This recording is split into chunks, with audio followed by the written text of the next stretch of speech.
Hey guys, welcome back to my channel care of Canada. నేను క్లేతో ఈ fridge మ్యాగ్నెట్ని ఎలా చేశానో స్టెప్ బై స్టెప్ ప్రాసెస్ ఈ వీడియోలో చూసేయండి. ఈ క్లే కూడా నేను ఇంట్లోనే చేశాను. సెపరేట్ చేస్తున్నప్పుడు ఇలా టియర్ డ్రాప్ షేప్లో రావాలి. కుదిరితే ఇంట్లోనే క్లే ఎలా ప్రిపేర్ చేయాలో నెక్స్ట్ వీడియోస్లో పోస్ట్ చేస్తాను. నేను క్లేకి అక్రెలిక్ కలర్స్ని యాడ్ చేశాను. ఫేస్ కోసం ఈ లైట్ కలర్ని యాడ్ చేస్తున్నాను. క్లేకి ఇలా కలర్స్ మిక్స్ చేస్తున్నప్పుడు ఒకేసారి కాకుండా కొంచెం కొంచెం మిక్స్ చేయాలి, లేదంటే క్లే చాలా స్టిక్కీగా అవుతుంది.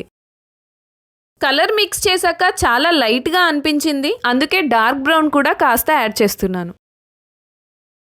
నెక్స్ట్ డ్రెస్సెస్ కోసం కలర్ యాడ్ చేద్దాం.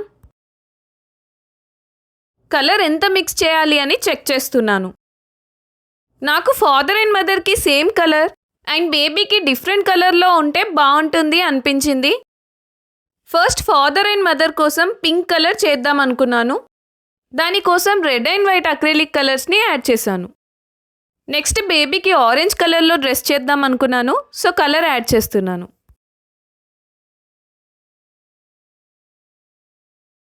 నెక్స్ట్ ప్యాంట్ అండ్ హెయిర్ కోసం బ్లాక్ కలర్ని యాడ్ చేస్తున్నాను. క్లేకి కలర్స్ యాడ్ చేస్తున్నప్పుడు అంత ఈజీగా డార్క్ కలర్స్ రావు. సో డార్క్ కలర్స్ రావాలంటే కలర్ ఎక్కువగా యాడ్ చేయాలి. ఒకేసారి కాకుండా డార్క్ కలర్ వచ్చే వరకు మధ్య మధ్యలో కలర్ యాడ్ చేస్తూ మిక్స్ చేయాలి. కలర్ మిక్సింగ్ అయిపోయింది. ఫస్ట్ హ్యాండ్స్ వాష్ చేసుకొని క్లే ఆర్ట్ని స్టార్ట్ చేసేద్దాం. నేనైతే ఫస్ట్ ఫేసెస్తో స్టార్ట్ చేస్తే ఈజీగా ఉంటుంది అనుకున్నాను, అందుకే ఫేసెస్ చేయడం స్టార్ట్ చేశాను. లైట్ కలర్స్తో చేస్తున్నప్పుడు మన హ్యాండ్స్ అండ్ సర్ఫేస్ నీట్గా ఉండేలా చూడాలి, లేదంటే మార్క్స్ ఈజీగా కనిపిస్తాయి.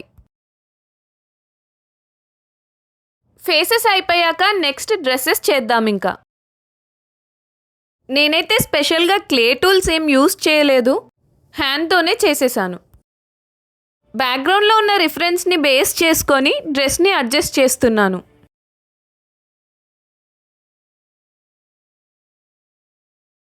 అడిషనల్గా ఉన్న క్లేని కట్ చేసేసి హ్యాండ్స్ కూడా పెట్టేశాను.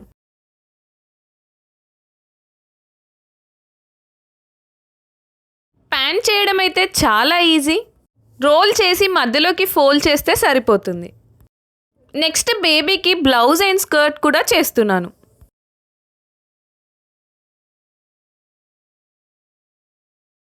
నేనైతే స్కర్ట్ బోర్డర్ కోసం హెయిర్ పిన్నే యూస్ చేశాను.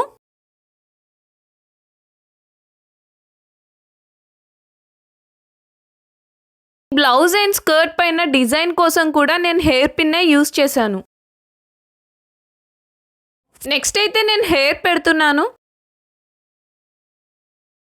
ఫేసెస్ పైన హెయిర్ పెడుతున్నప్పుడు చాలా జాగ్రత్తగా ఉండాలి, ఎందుకంటే లైట్ కలర్ పైన పెడుతున్నాం కాబట్టి ఏదైనా చిన్న మిస్టేక్ అయినా కూడా చూడ్డానికి బాగుండదు. హెయిర్ కోసం ఒకేసారి క్లే పెట్టేసి క్లే టూల్స్తో అయినా డిజైన్ చేయొచ్చు, లేదంటే ఇలా పార్ట్స్లా అయినా పెట్టొచ్చు. నాకైతే ఇలా పార్ట్స్లా పెట్టడమే బాగుంది అనిపించింది.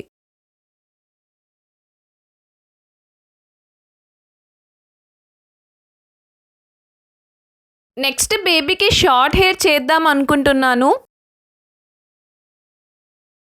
బేబీకి కాబట్టి కాస్త మెస్సీగా ఉంటేనే బాగుంటుంది అనిపించింది. నెక్స్ట్ హ్యాండ్స్ సెపరేట్గా చేసేసి డైరెక్ట్గా స్టిక్ చేస్తున్నాను. హ్యాండ్స్కి కూడా బ్లౌజ్ డిజైన్తో మ్యాచ్ చేసేసాను. నెక్స్ట్ మదర్కి కూడా బ్లౌజ్ అండ్ స్కర్ట్ చేస్తున్నాను.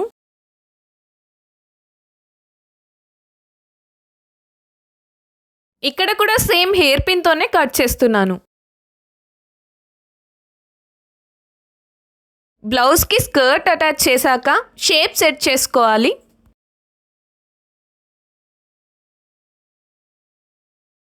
ప్యాటర్న్ కొంచెం డిఫరెంట్గా ఉండడానికి హెయిర్ పిన్తో చిన్నగా స్ట్రేట్ లైన్స్ పెట్టాను. బ్లౌజ్కి సేమ్ బేబీ బ్లౌజ్కి పెట్టిన ప్యాటర్నే పెట్టేశాను. నెక్స్ట్ హ్యాండ్స్ అటాచ్ చేశాను. దానిపైన కూడా సేమ్ బ్లౌజ్ ప్యాటర్న్ యాడ్ చేశాను.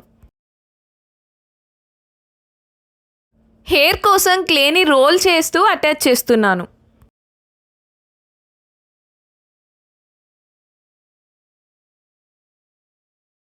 గ్యాప్స్ లేకుండా సెట్ చేస్తూ అటాచ్ చేయాలి.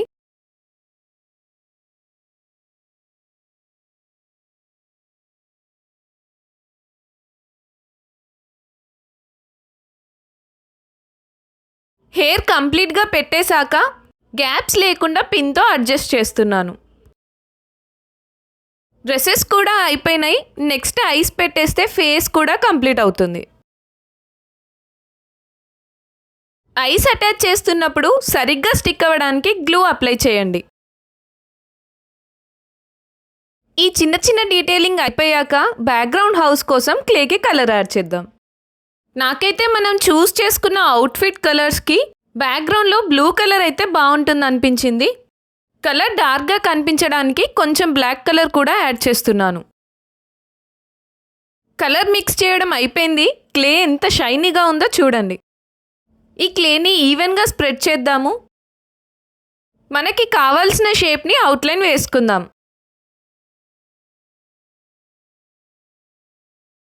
అవుట్లైన్స్ ఓకే అనిపిస్తే కట్ చేయడమే. ఇంకా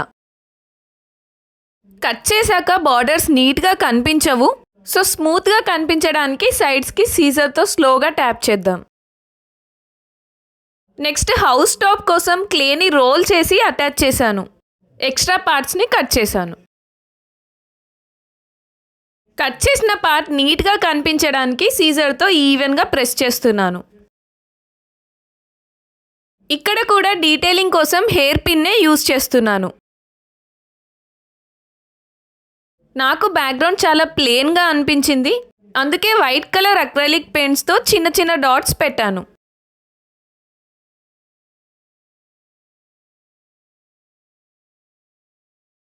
పెయింట్ డ్రై అయ్యాక ఈ మినియేచర్స్ని కూడా దీనిపైన స్టిక్ చేసేద్దాం. మనం చేసిన క్లే ఆర్ట్ షైనీగా కనిపించాలంటే అక్రిలిక్ వార్నిష్ని అప్లై చేయాలి. క్లే కంప్లీట్గా డ్రై అయిన తర్వాత మాత్రమే ఇది అప్లై చేయాలి. నేను ఆల్రెడీ ఒక లేయర్ అప్లై చేశాను. డ్రై అయ్యాక మళ్ళీ ఇంకో లేయర్ అప్లై చేస్తున్నాను. మల్టిపుల్ లేయర్స్ అప్లై చేస్తే ఎక్కువ షైనీగా ఉంటుంది. నేనైతే 3 లేయర్స్ అప్లై చేస్తున్నాను. ఈ ఫ్రిడ్జ్ మ్యాగ్నెట్స్ నేను ఆన్లైన్లో తీసుకున్నాను. వార్నిష్ కంప్లీట్గా డ్రై అయ్యాక మనకు కావాల్సిన సైజులో దీన్ని కట్ చేసుకొని స్టిక్ చేద్దాం. దీనికి ఆల్రెడీ గ్లూ ఉంటుంది. బట్ ఇంకా స్ట్రాంగ్గా స్టిక్ అవ్వాలి అంటే ఫెవిక్విక్ కూడా అప్లై చేయొచ్చు. ఈ వీడియో మీకు నచ్చితే లైక్ చేయండి.